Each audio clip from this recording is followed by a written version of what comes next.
우리 사도행전 20장 13절에서 16절 말씀 보겠습니다. 신약성경 223페이지입니다. 사도행전 20장 13절에서 16절 말씀 한 절씩 교독하고 16절은 한 목소리로 읽겠습니다. 우리는 앞서 배를 타고 앗소에서 바울을 태우려고 그리로 가니 이는 바울이 걸어서 가고자 하여 그렇게 정하여 준 것이라.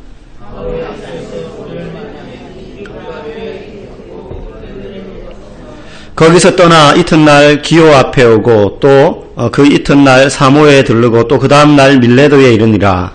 바울이 아시아에서 지체하지 않기 위하여 에베소를 지나 배 타고 가기로 작정하였으니 이는 될 수 있는 대로 오순절 안에 예루살렘에 이르려고 급히 가미러라. 아멘. 여러분 중에 아마 대부분 여행하는 거 좋아하실 겁니다. 많은 분들의 버킷리스트, 내가 나중에 이건 꼭 죽기 전에 한번 해봐야지 라고 생각하는 것 중에 하나가 세계여행인 분들이 꽤 많이 있는 것 같더라고요. 예. 아직 우리나라도 다 못 돌아다녀 봤는데, 하지만 세계여행, 언젠가는 한 번쯤 떠나보고 싶은, 모든 짐들을 내려놓고. 그런데 또 세계여행을 하는데 그냥 비행기를 타고 그냥 착착 가는 게 아니라 유람선을 타고, 배를 타고, 쫙 바다를 다니면서 그렇게 한번 여행을 해보고 싶은 생각이 아마 평생의 꿈인 분들이 꽤 많이 있는 것 같습니다. 뭐 꿈이니까 뭐 될지 안 될지는 몰라도 마음속에 품고 소망 가운데 사는 것이죠. 근데 여러분 만약에 배를 타고 가는데 보통 그런 세계 여행을 하면 크루즈선, 큰 크루즈선을 타고 가죠. 그 안에 뭐 다 있습니다. 뭐 수영장이 있는 배도 있고요. 그죠? 뭐 잠자고 먹고 다 할 수 있는 거죠. 그런데 똑같이 같은 항구에서 배를 타는데 만약에 내가 탄 배가 크루즈선이 아니라 군함이라면 어떨까요? 그 마음이. 아마 이 중에 해군 출신 계신지 모르겠지만 계신 분도 계시죠? 배를 타는데 세계를 다녀요. 내가 탄 배가. 그런데 그 배가 군함이에요. 크루즈선이 아니고. 그러면 아마 그 배에 탄 사람은 당연히 군인이겠죠. 유람선을 탔으면 좀 더 멀리 더 많은 곳을 돌아다녀 봤으면 좋겠다는 마음이지만 군함을 탄 군인이라면 그런 마음보다는 빨리 돌아왔으면 좋겠다.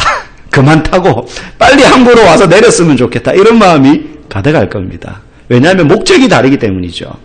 유람선은 그야말로 관광을 하고 내가 좋아하는 곳을 가보기 위해서 타는 배지만 군함은 작전을 수행하고 때로는 싸우기 위해서 타는 배니까 오래 타기 싫은 거예요.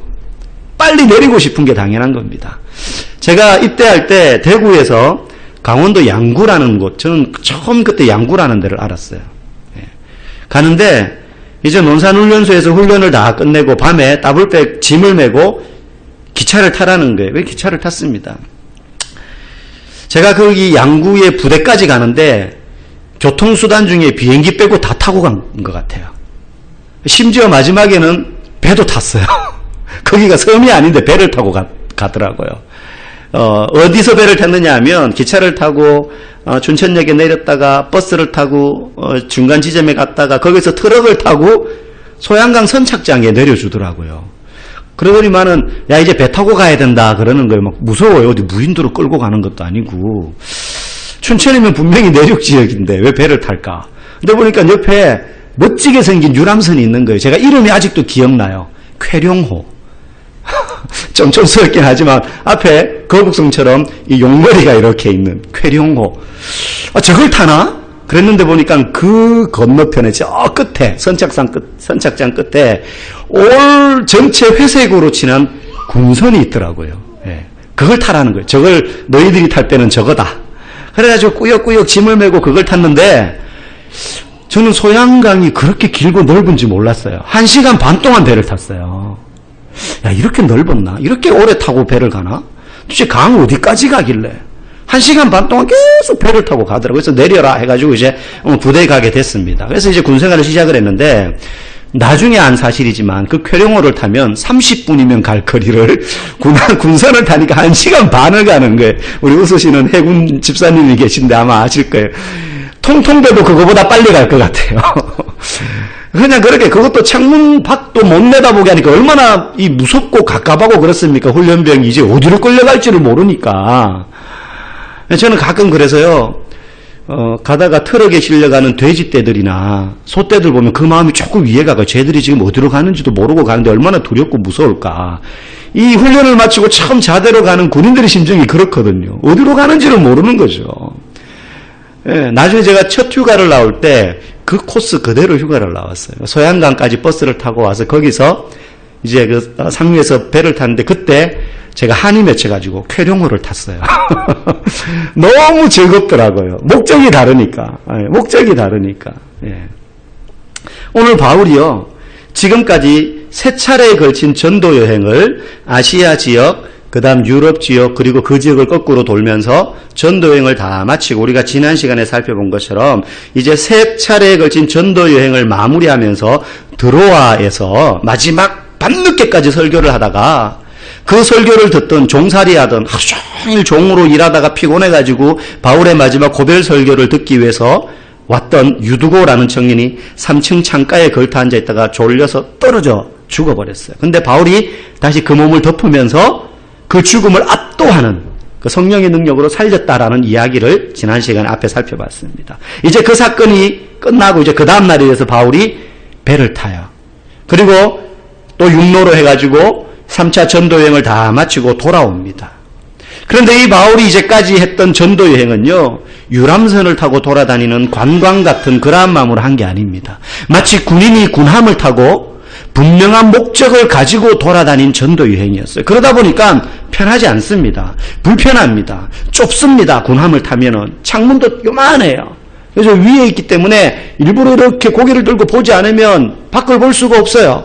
얼마나 불편한지 몰라요. 바울이 마치 그와 같은 마음으로 전도여행을 했기 때문에 가는 곳마다 긴장이 있었고 예상치 못했던 돌발 일들이 생겨가지고 핍박을 받고 도망을 다니고 한마디로 그의 여정은 느긋하고 편안하지 않았습니다. 오랜 세월 동안 전도여행을 하는데 급박하고 항상 치열했고 위기가 뒤따랐어요. 그런데 바울은 불평하거나 불만하거나 내가 괜히 이걸 했어, 그냥 한 번만 하고 끝낼걸, 이런 마음을 가지지 않고 끝까지 그 사명을 감당하려고 했습니다.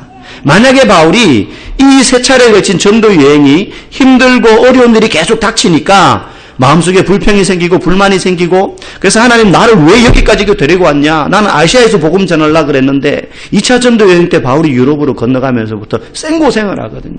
하나님 앞에 그런 마음을 품지 않고요, 바울이 힘들었지만 바울은요 빨리 이 여정을 끝내고 싶은 마음이 아니라 확실하게 이 여정을 끝내고 싶었습니다. 내가 탄 배가 군함이면 빨리 끝내고 싶은데 바울은 그럼에도 불구하고 빨리 이 여행을 끝내기보다 확실하게 끝내고 싶었어요. 그래서 이제 마무리하기 위해서 어디로 가느냐 하면 예루살렘으로 돌아가는 길입니다. 지금 오늘 본문에 아소, 미둘레네, 기오, 사모, 밀레도라는 여러 지명이 나오는데요. 가만히 보면 오늘 이 바울이요, 이 지역을 다니는데 계속 내려가는 거예요. 지금 예루살렘으로. 바울은 저 위에 있습니다. 근데 내려가는데요, 하루에 한 지역씩 가는 거예요, 지금. 이전에 바울이 이렇게 다닌 적이 없어요. 3번에 걸쳐서 전도여행할 때. 아무리 짧아도 한 도시에 들어가면 몇 주, 한 달은 거기서 복음을 전했고, 때로는 핍박 때문에 어쩔 수 없이 그 도시를 떠날지언정 이렇게 그냥 찍기만 하고 막 한 적이 없어요. 지금 바울은 매일 새로운 지역으로 지금 이동할 정도로 굉장히 지금 이 여정을 재촉하고 있다는 걸 알 수 있습니다. 바울은 결코 서둘러서 복음을 전한 적이 없습니다. 두들겨 맞는 한이 있더라도 확실하게 복음을 전하고 이동했지. 그런데 바울은 이 지역에 들어가서 복음을 전하지도 않는데 굉장히 서두르고 있다는 거예요. 오늘 왜 바울이 이 여정을 이렇게 서두르고 있느냐? 이게 오늘 우리가 살펴볼 본문의 핵심입니다. 힌트는 오늘 읽은 16절에 나옵니다. 우리 16절 다시 한번 한 목소리로 읽어보겠습니다. 시작.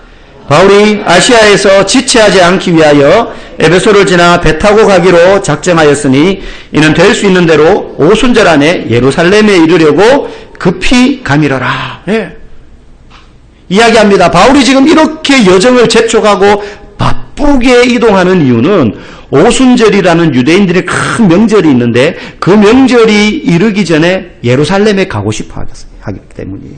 그런데 문제는 그러면 왜 예루살렘에 빨리 가려고 하는 거죠. 2가지 이유가 있습니다. 첫 번째는요, 성도들의 헌금을 바울이 예루살렘 교회에 전해주기 위해서예요.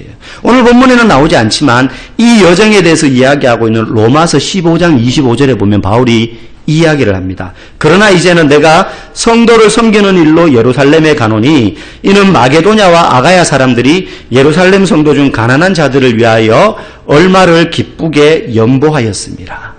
연보라는 말은 헌금이란 뜻. 옛날 어른들은 연보 이렇게 말했죠. 그죠? 헌금이란 뜻이에요. 이게 지금 무슨 뜻이냐면 바울이 2차 전도 여행 때 유럽 지역, 마게도냐와 아가야라는 말은 지금의 지명으로 이야기하면 그리스 지역을 이야기합니다. 그러니까 지중해 연안이 유럽이죠.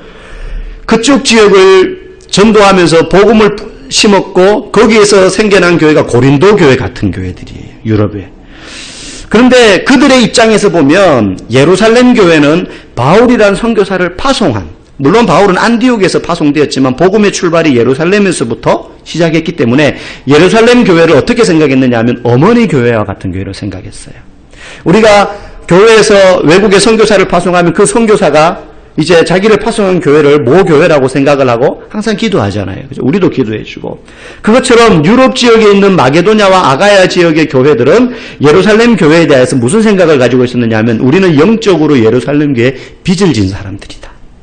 그들이 바울과 같은 사람, 디모데와 같은 사람이 예수를 믿어가지고 여기 와서 우리에게 복음을 전해주지 않았다면 여기에 교회가 세워질 수도 없었고 우리가 예수를 믿을 수도 없었기 때문에 예루살렘 교회에 대해 항상 그 유럽 지역의 교회들은 영적으로 우리는 빚졌다라는 마음을 가지고 있었어요. 그런데 들려지는 소식이 예루살렘 교회가 극심한 유대인들의 핍박과 로마의 압제와 그 가운데 어렵게 신앙생활을 하다 보니 그 당시만 해도 예수를 믿는 그리스도인이라고 그러면 그 당시 사회의 어떤 체계 속에서 제대로 살아낼 수가 없는, 예를 들어 세금을 10만 원을 내야 되는데 50만 원 때려버리는 거예요. 예수 믿으니까. 뭐 잡아 죽이고 이런 거는 그 다음에 나오는 이제 어떤 핍박의 단계지만 초기에는 그런 식으로 압력을 가했단 말이죠.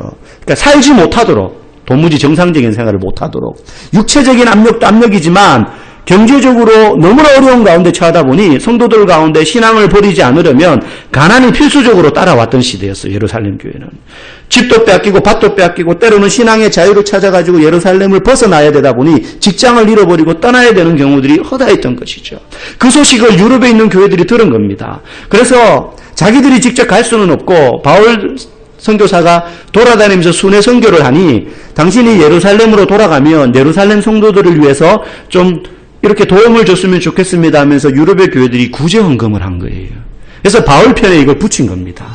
그래서 바울이 지금 이제 3차 여행을 마치고 돌아오는데 예루살렘을 향하여 빨리 가려는 이유가 그것 때문이었어요. 이 구제 헌금을 가지고 예루살렘 교회에 어려움 당하는 성도들에게 하루라도 빨리 전해주고 싶었던 것이죠. 물론 그 마게도냐와 아가야 지역에 있는 교회들이 넉넉한 형편은 아니었습니다.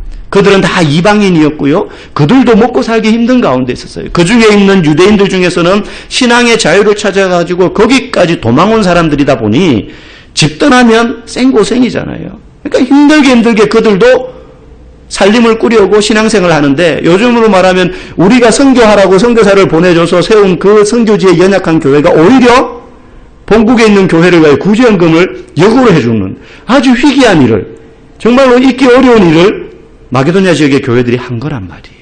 그래서 바울이 이거를 빨리, 이거는 그냥 돈이 아닌 거예요. 이건 그냥 헌금이 아닌 거예요. 그 성도들의 피 묻은 돈이고 정말로 영적인 사랑의 표현인 거죠.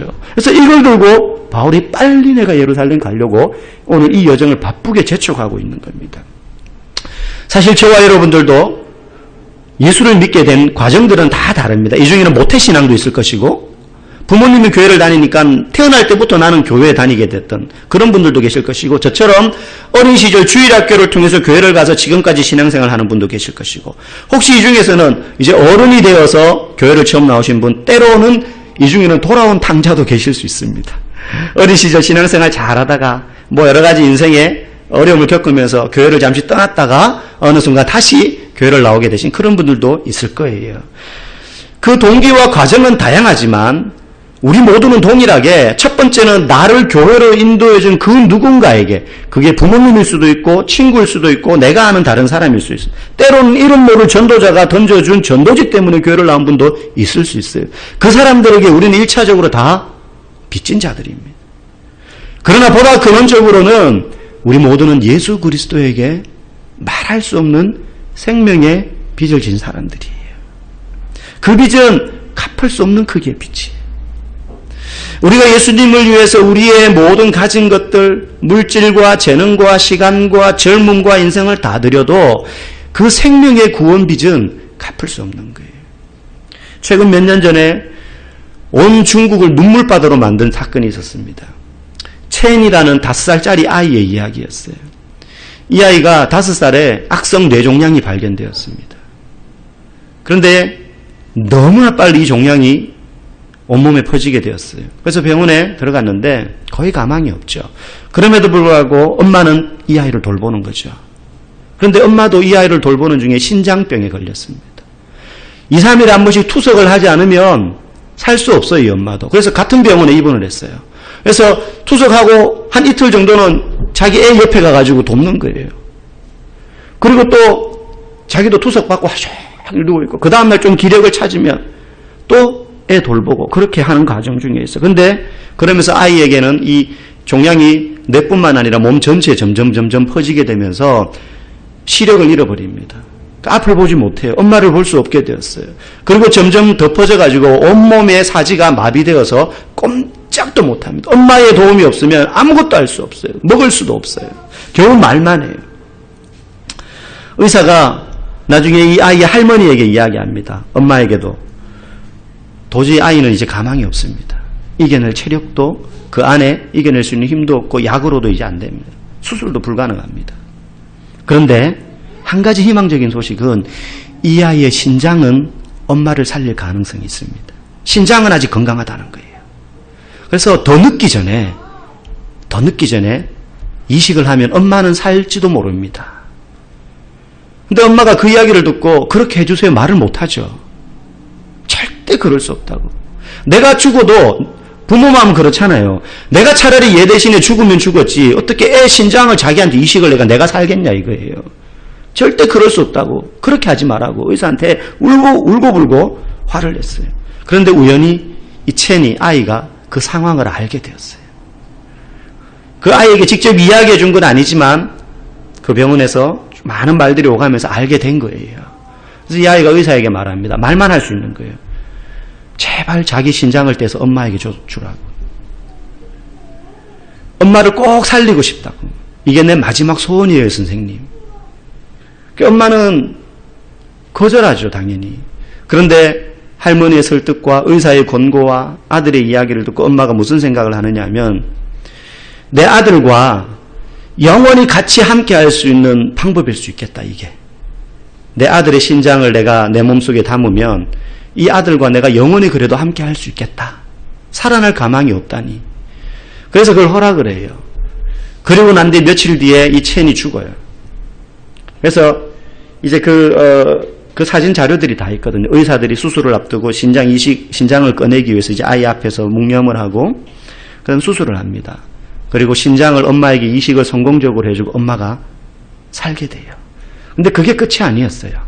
나중에 이 첸의 장기를 보니 다른 한쪽 신장, 오른쪽 신장도 건강하고 간도 건강한 거예요. 그래서 한쪽 장기는 21세 한 여성에게 또 간은 27살 난 외국의 한 남성에게 이식을 하게 됩니다. 그들이 다 새 생명을 얻게 됩니다. 그리고 이 첸은 7살의 나이에 그렇게 죽어요. 2년 동안 그렇게 한 거죠. 저와 여러분들은 다 예수님에게 생명을 빚진 자들이에요. 여러분 그렇게 해서 살아난 그들이 무분별하게 자신의 즐거움과 자신의 만족만을 위해서 인생을 살 수 있겠습니까? 살 수 없죠. 뭐 큰 위대한 일은 하지 못한다 하더라도 하루하루 주어지는 삶이 선물인 줄 알고 의미 있는 삶을 살기 위해서 몸부림치지 않겠어요? 그렇죠? 뭔가 큰 일은 하지 못하더라도 그냥 예전처럼 부어라 마셔라 하고 자기 쾌락을 쫓아서 그렇게 못 살 겁니다. 저 여러분들이 예수 그리스도로 말미암아 생명의 빚진 자라고 우리가 믿는다면 우리 또한 우리의 삶을 우리의 즐거움만을 위하여 살아갈 수는 없는 것이에요. 그게 생명 주신 자를 위하여 살아야 될 책임이 주어진 빚진 자의 삶입니다. 오늘 바울은 마게도냐 지역 교회 사람들이 예루살렘 교회 우리는 그렇게 그들에게 빚을 졌기 때문에 우리도 힘들지만 진액을 짜내어서 구제연금해가지고 예루살렘 교회에 바울 편으로 붙이니 바울이 머물러 있을 수 없는 거예요. 그냥 그냥 한가롭게 이제 여유롭게 바울아 너 이때까지 3차에 걸쳐서 수십 년 동안 복음 전하느라 매도 두들겨 맞고 죽을 위기도 넘기고 얼마나 힘들었냐. 병이란 병은 다 걸리고 얼마나 피투성이의 삶을 살았냐. 이제 좀 여유롭게. 안 그래도요. 예루살렘으로 가면 무슨 일이 기다리느냐 하면 좋은 일이 기다리지 않고 바울을 붙잡아서 죽이려고 기다리고 있는 사람들이 있다는 걸 바울이 알아요. 성령께서 이야기해 주셨거든요. 근데 바울은 그건 아랑곳하지 않고 이 빚진 자들의 마음을 알기 때문에 바울이 하루라도 빨리 전해주고 싶은 거예요. 그 마음으로 바울이 바쁘게 이 길을 재촉하고 있는 겁니다. 두 번째 바울이 서둘러서 바쁘게 이 길을 가려는 이유는 복음을 전할 기회를 놓치지 않기 위해서예요. 아까 16절에 읽었는데 바울이 오순절이 이르기 전에 내가 될 수 있는 대로 빨리 가고 싶다. 예루살렘에. 오순절이 되면 유대인들의 큰 명절이기 때문에 전 세계 각지에 흩어져 있던 유대인들 중에 올 수 있는 사람들은 예루살렘으로 다 몰려듭니다. 바울은요, 우리가 이제까지 전도 여행을 다 살펴봤지만 사도행전을 통해서 외국에 가더라도 제일 먼저 그 도시에 가면 회당이 있는지를 찾아봤습니다. 회당이 있다면 그곳에는 유대인 성인 남자가 10명 이상이 있는 거예요. 다시 말하면 유대인 사회가 구성되어 있다는 거예요. 바울은 이방인의 사도로 불림받았지만 마음속에는 항상 내동족을 위해서 복음을 전하고 싶은 마음이 뜨거웠습니다. 그래서 심지어 회당이 없는 곳이면 여인들의 기도처까지 찾아가서 복음을 전했어요. 성 밖에. 그래서 바울은 항상 마음속에 내 동족에게 내가 복음을 전하고 싶다라는 마음이 있었어요. 그래서 오순절이 되면 그 흩어졌던 유대인들이 다 몰려드니 복음 전할 좋은 기회라는 거죠. 그래서 바울은 내가 오순절이 이르기 전에 꼭 가고 싶다. 그래서 지금 바쁘게 이 길을 재촉하고 있는 겁니다. 오늘 많은 사람들이요 정말 바쁘게 사는 것을 봅니다. 얼마나 살기 바쁜지 몰라요. 요즘 같은 날씨에 새벽같이 일어나서 밤늦게까지 일하시는 분들 보면 정말 존경스럽습니다. 이제 폭염이 한 달 이상 계속된다고 합니다. 네.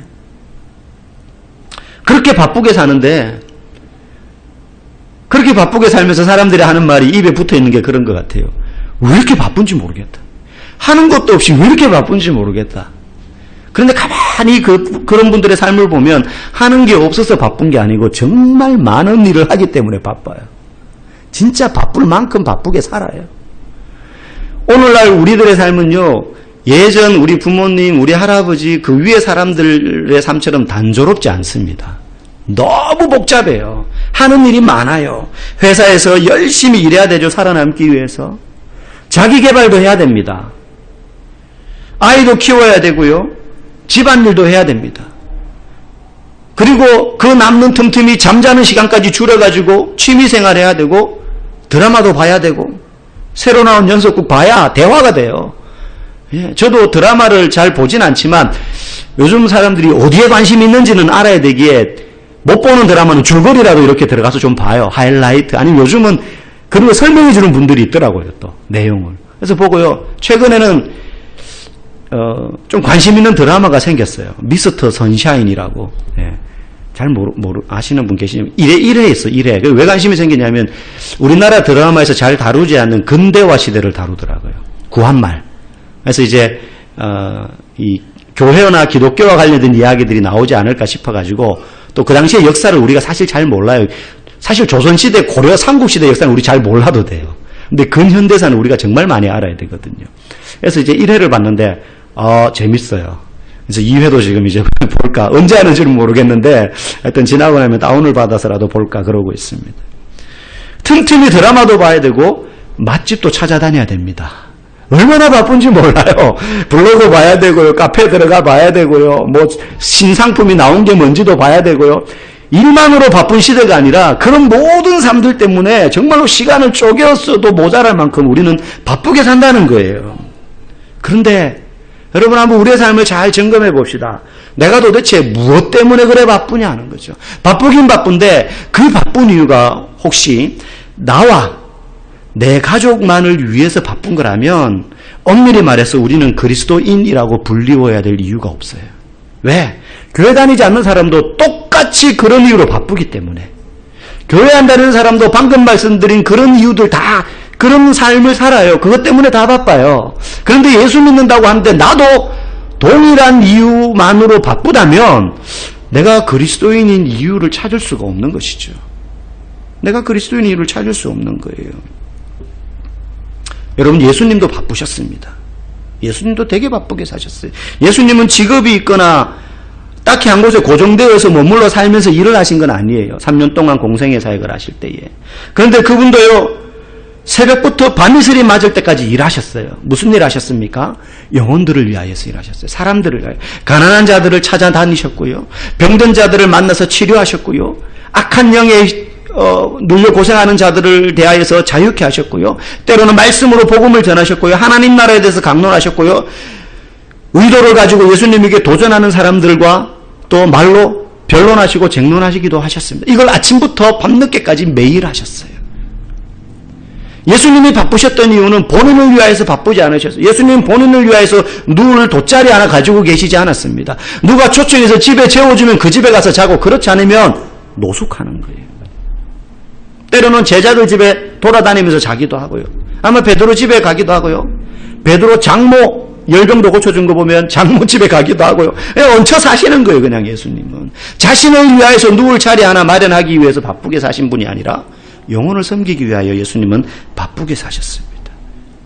오늘 지금 바울을 예수님이 몰아가십니다.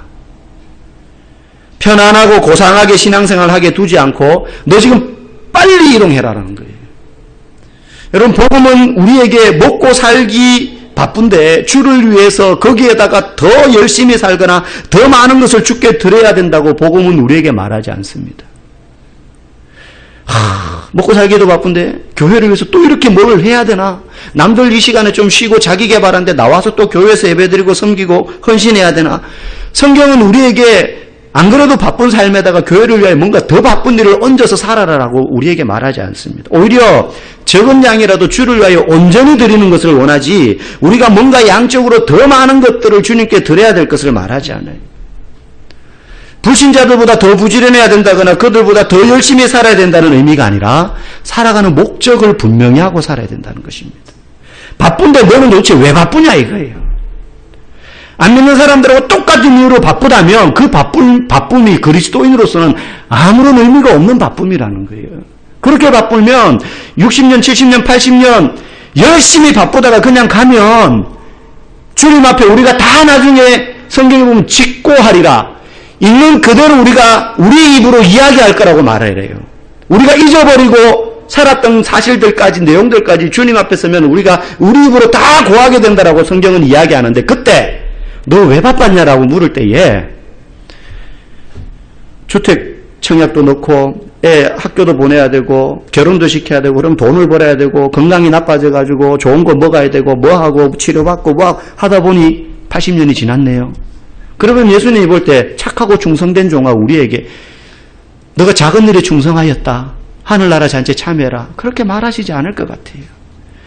바쁘대. 주님은 뭔가를 많이 해서 바쁜 게 아니고 열심히 월요일부터 금요일 토요일까지 직장에서 물건을 생산하고 세일즈를 하고 사업을 하고 집에서 집안일을 하고 아이를 양육하고 할 때 그 일을 똑같이 하되 그 일을 하는 목적을 분명히 하면서 바빠야 된다는 거죠. 돈을 버는 경제활동을 하는데 이 돈을 가지고 내 가족과 나를 위해서 쓰는 게 아니라 주를 위해 내가 이것을 어떻게 쓸 것인가를 고민하며 바빠야 된다는 거죠. 똑같이 일하는데. 부모들은, 믿는 부모님들은 자녀들한테 이 사실을 꼭 얘기해 주셔야 됩니다. 너가 왜 공부해야 되는지 아니? 너가 왜 이렇게 더운데 땀 찔찔 흘리면서 도서관 가고 가해받고 왜 해야 되는지 아니? 환경과 사회를 탓할 게 아니라 너가 이렇게 공부하는 이유는 이렇게 공부해야 아빠처럼 안 살아. 이게 아니에요. 너가 이렇게 공부해야지 남한테 무시 안 받는 좋은 직장에 들어가. 이게 공부하는 목적이라고 아이들에게 가르쳐주면 그 아이들의 인생은 너무나 비참한 인생 사는 거예요.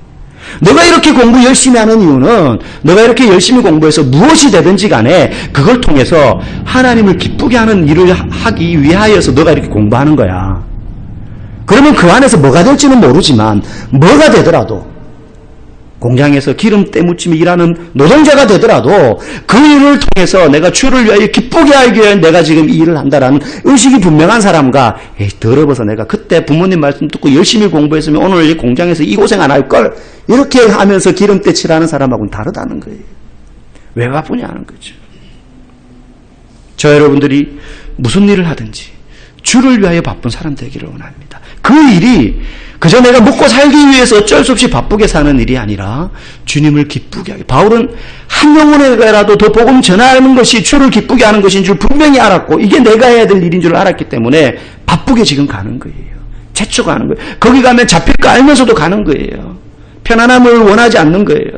저는 성도라면 좀 불편하게 살아도, 좀 없이 살아도, 좀 기름때 묻히고 좀 남들보다 더 더운 일을 하더라도 이것이 주를 위하여 바쁜 일이 된다면 그 인생이야말로 하나님이 눈여겨보시는 인생이 되리라고 믿습니다. 저 여러분들이 그냥 바쁘지 마시고 주를 위하여 바쁘게 사시는, 그 일 하시는 저 여러분 되기를 주의 이름으로 간절히 축복합니다.